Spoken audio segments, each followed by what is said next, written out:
Welcome back. This is December 1st, 2015. I'd like to thank again the volunteer crew and Shaw staff that makes this program happen every week. Our guest in this segment is Dermod Travis. Dermod is with a group called Integrity BC. We're going to talk about a few things, but maybe you can start by telling us what Integrity BC is. Well, we started in 2011, and we're really a hybrid watchdog organization on the BC government and city halls. And by hybrid, I mean that we don't really focus on just one issue, but rather we try to look at integrity questions, accountability, transparency across a number of government ministries. There are people who do great work in the environment, poverty issues, education issues. So we try to straddle all of the departments and keep an eye on what's going on in government. In terms of integrity? In terms of integrity, in terms of transparency, openness, accountability. Well, I hate to say it, but can you find any integrity? Well, and I really am sad to have to ask that question. I'm actually startled more and more by how many times I see numbers coming out of the BC government that have been stretched, are spun so far out of what the original source material is that it really defies gravity when they do it. And I think that there is a need for the government to come back and actually start putting out honest numbers, which haven't been spun, which haven't been sort of twisted to a point where they no longer are relevant to the point that the government was trying to make. And I would hope that an organization like ours, if we're constantly bringing that out, will cause the government at a certain point to say, okay, we're being watched, we're going to have to be a little more factual in the numbers that we put out and how we try to analyze those numbers. Shouldn't the government collapse if it's not telling the citizens, the voters, the honest numbers? I mean, if they're lying to the public. Well, that's for the voters to decide. Our job is simply to make certain that voters know what the numbers are, what they mean, and how the government may have twisted the numbers to try to cause them to have a different interpretation. But at the end of the day, in a democracy, the voters decide who stays in power, who doesn't. Yes, I wish we were in a democracy. Can you give us one example of a number? Well, I can give you an example of a number related to trade missions. One of the numbers that the government is constantly touting to promote its trade mission success is the number of international students that come to Canada. And in terms of actually looking at the numbers, not from the government of BC, but from the federal government, because international students coming to BC require study permits, which are administered through the Citizenship and Immigration Canada, you find that the numbers from 2011 have increased from roughly 25,000 to 28,000 in 2014, which isn't bad. Not really something to brag about, certainly not the numbers that the government uses, but when you look at the percentage of international students that that British Columbia has as part of Canada's whole, you find that we've actually gone from 31% to 25%. So while the number has gone up, we've actually lost market share, if you want to put it that way, and we've lost it to Ontario. And so what the government does is they don't talk about other provinces.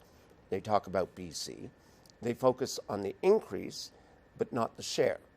And if you go back a little further in time, you'll see that BC once had 33% share, back I think it was in 2009. So we've gone from 33 to 25%.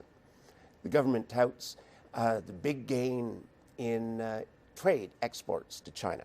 And Teresa Watt replied to a recent commentary that I did on trade missions, and she pointed out that since 2005, trade had increased by 375% with mainland China. She used that number to counter a number that I was using, which was Pacific Rim trade from 2011 to 2014, which would be the Christy Clark government. And in that situation, it only increased by about 9%. In the case of Teresa Watt's numbers, the Minister of International Trade, if you go back as far as she did to get her 375%, you have to go back to 2005. And she's right. If you look at the mainland China trade exports from BC, from 2005 to 2014, they did go up by 375%. But what she doesn't say is that overall exports in BC to all of our trading partners went up by less than 5% in that same period of time. And across Canada, they went up by more than 20% in that same period of time. I think Manitoba was about 44%. Saskatchewan was over 125%. And Alberta was over 55%. So you see these types of manipulations of numbers for political spin that are not fair to British Columbians, because British Columbians should know how we're doing not only as a province, but against the people we have to admit we're competing against, the other provinces and other countries. And during the same period of time that Teresa Watt was talking about this wonderful 375% increase, our exports fell to the United States, to Europe, to the Caribbean, to Central America, and to Mexico, and to South America. I don't think that that's particularly a record that a government would want to be boasting about. Yeah, it's really, we've got to have honest numbers and honest information to be a democracy, to be the democracy that we want to be and should be. You wanted to talk about the LNG industry in British Columbia, the liquefied natural gas. And it's a perfect segue, because I was actually going to segue straight into it.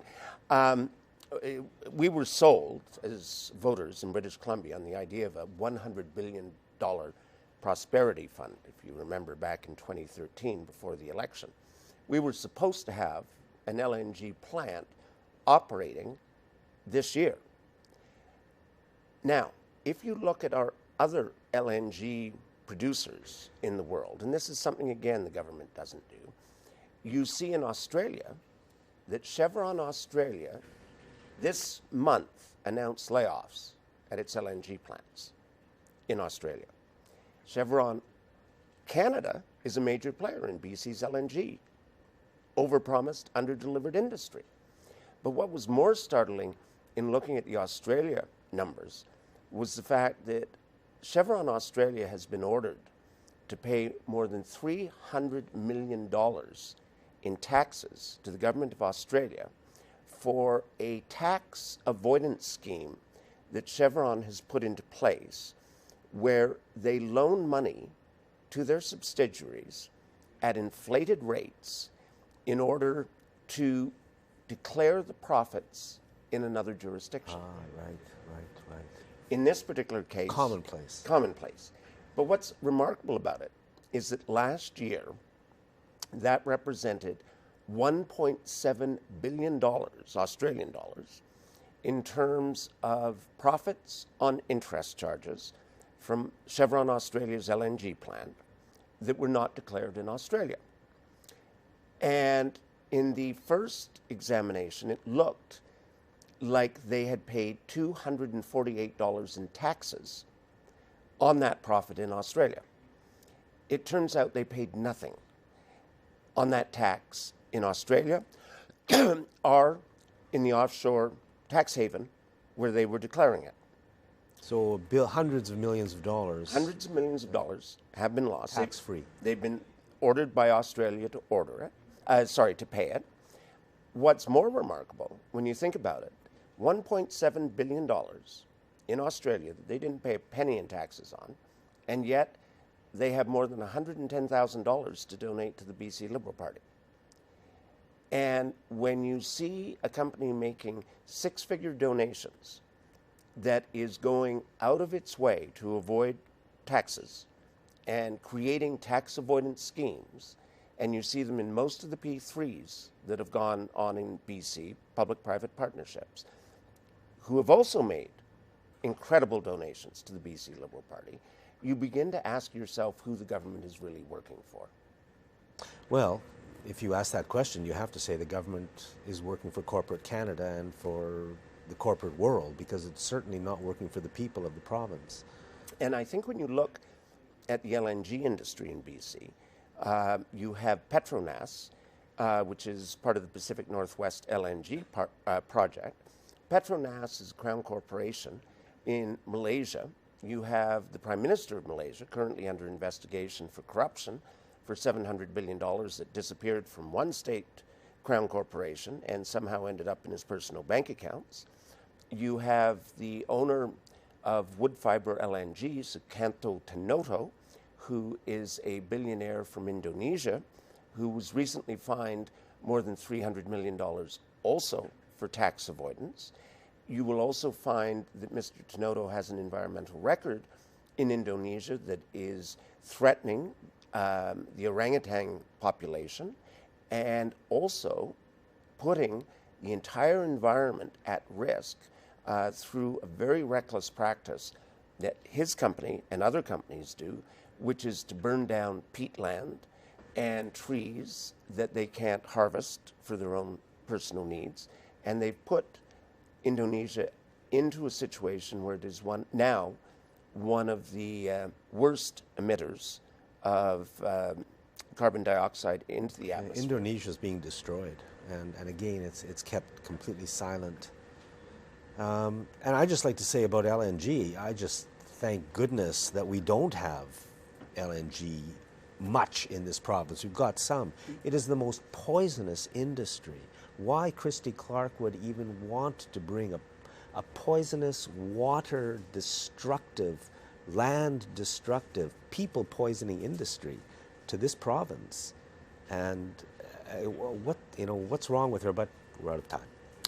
Dermod, thank you very much, and thank you for watching this segment of Citizens Forum.